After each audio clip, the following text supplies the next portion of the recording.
Today we're going to be talking about the 1920s and specifically how during that time, how movies, radio, and sports look like. So a lot of the times, I've heard questions in the classroom, what was it like back then? That's crazy that you had to deal with that when you were a kid, when I tell you guys stories about back in my day. So let's take a look today about how the culture was in the 1920s. Did they have movies? Did they have radio? Did they have TV? What did they do for fun? They did not have all the technology we did. We've definitely come a long way. So today we're going to be talking about what people did in the 1920s for leisure activities. Leisure and consumption in the 1920s.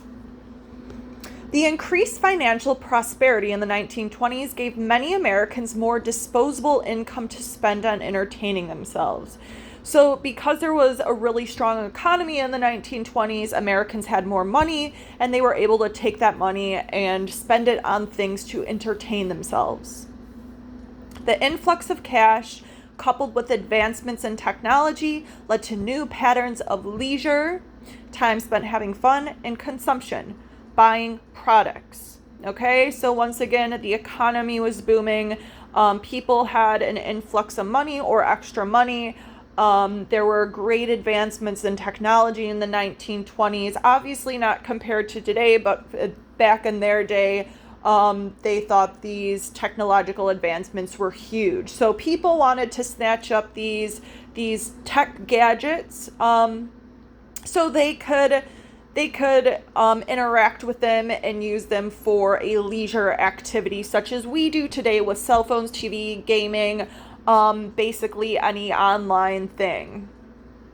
In this period, movies and sports became increasingly popular, while commercial radio and magazines turned athletes and actors into national icons.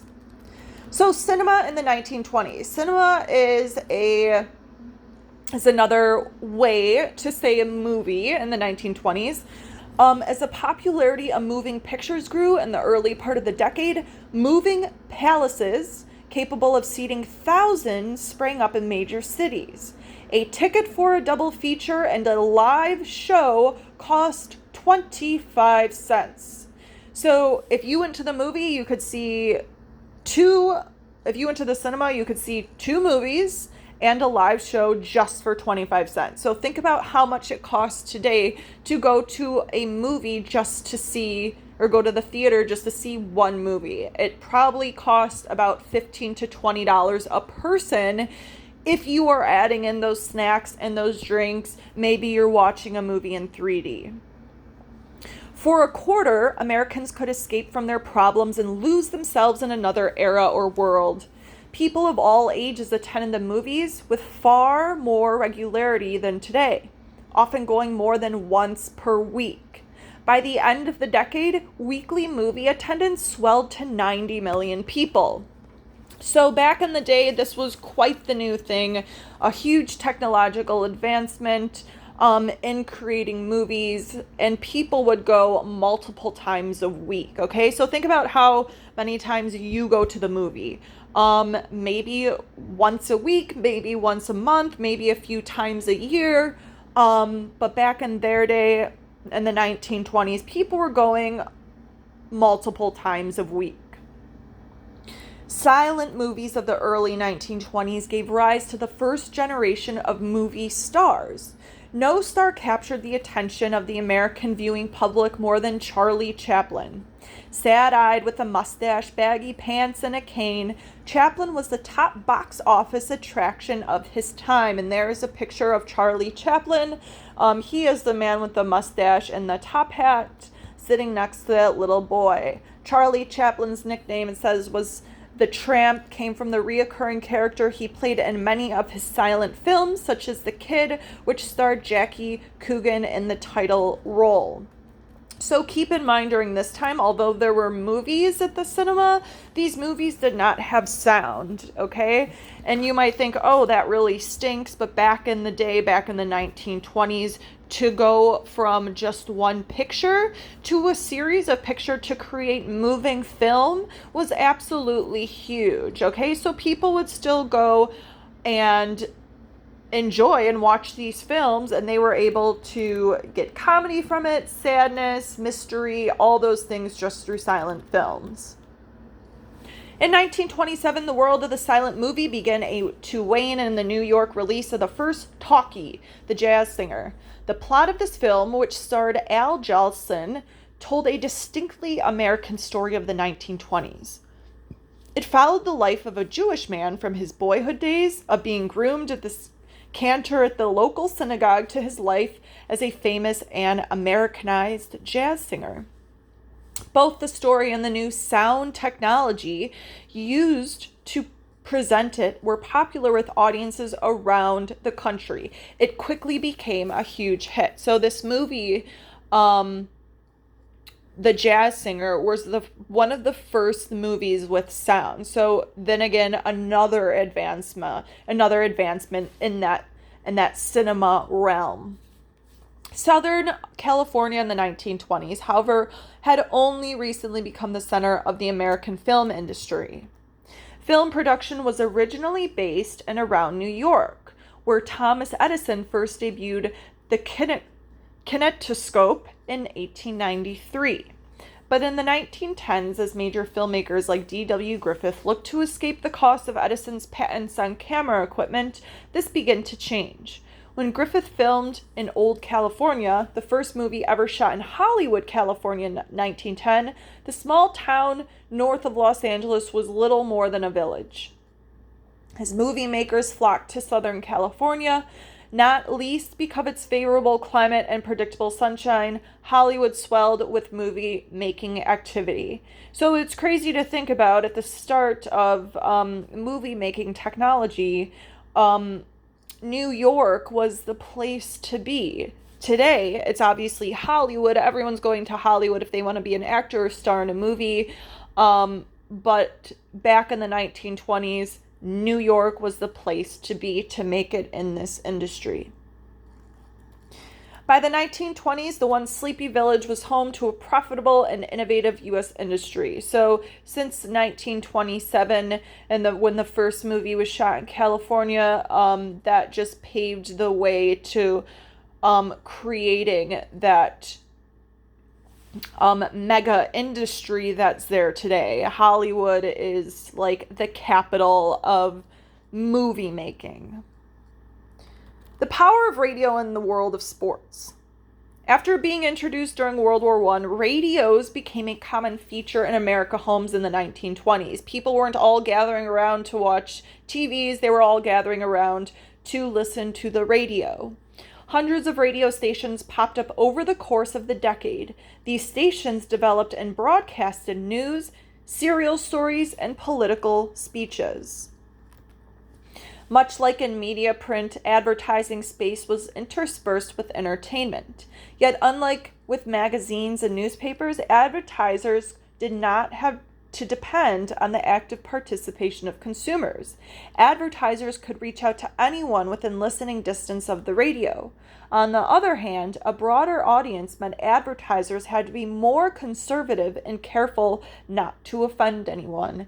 So the picture below is a great depiction of what life was like in the 1920s. There are three young ladies right there all gathered around the radio, which is, as you can see, just ginormous. It is a huge object.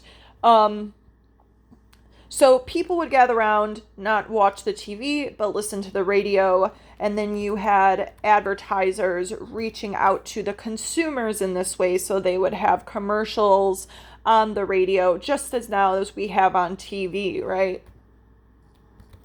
The power of the radio further accelerated the process of creating a shared national culture that had started when railroads and telegraphs widened the distribution of newspapers.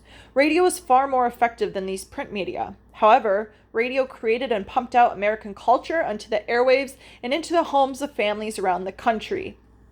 So the radio is kind of taking over the newspaper industry. It was immediate, whereas the newspapers, you had to wait to get your news. Radios provided that any news on an immediate basis level. Syndicated radio programs like Amos and Andy, which began in the late 1920s, entertained listeners around the country. In the case of the most of the popular Amos and Andy, it did so with negative racial stereotypes about African Americans, similar to those portrayed in minstrel shows of the previous century. With the radio, Americans from coast to coast could listen to exactly the same programming. This had the effect of smoothing out regional differences in dialect, language, music, and even in consumer taste. So before this, we still had that separation of different parts of the country, but the radio kind of brought everything together and put everybody on the same cultural level. So people had access to the same news, people had access to the same music, people had access to the same products which were being advertised. Radio also transformed how Americans enjoyed sports. The introduction of play-by-play descriptions of sporting events broadcast over the radio brought sports entertainment right into the homes of millions. So this is something that started in the 1920s, but we can see even to this day. They have broadcasting on the radio play-by-plays for Cubs games and hockey games. They also have that on TV for football games, hockey games, baseball games. Okay, so there's that constant dialogue, play-by-play dialogue that is with our viewing of sporting events. So that came from the 1920s.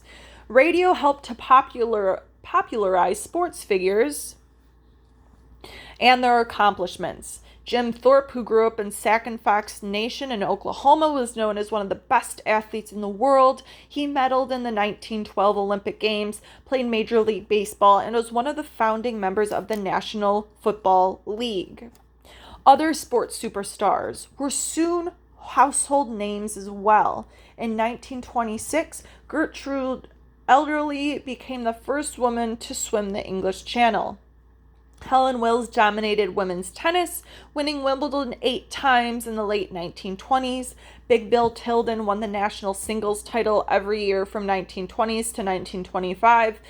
In football, Harold Red Grange played for the University of Illinois, averaging over 10 yards per carry during his college career. The biggest star of all was the Sultan of SWAT, Babe Ruth, who became America's first baseball hero. So once again, if the radio wasn't accessible during this time, movie stars, actors, actresses, and anyone who was involved in sports at this time, people were not aware of how popular they are or how good they were, because they would have to wait that lag time for newspapers to print. Perhaps some parts of the country would receive that information and other parts of the country would not. But with the introduction of the radio, everybody was receiving the same news at the same time. So everyone was more aware of these sporting events, these actors, these actresses, these sports personnel who were just accelerating.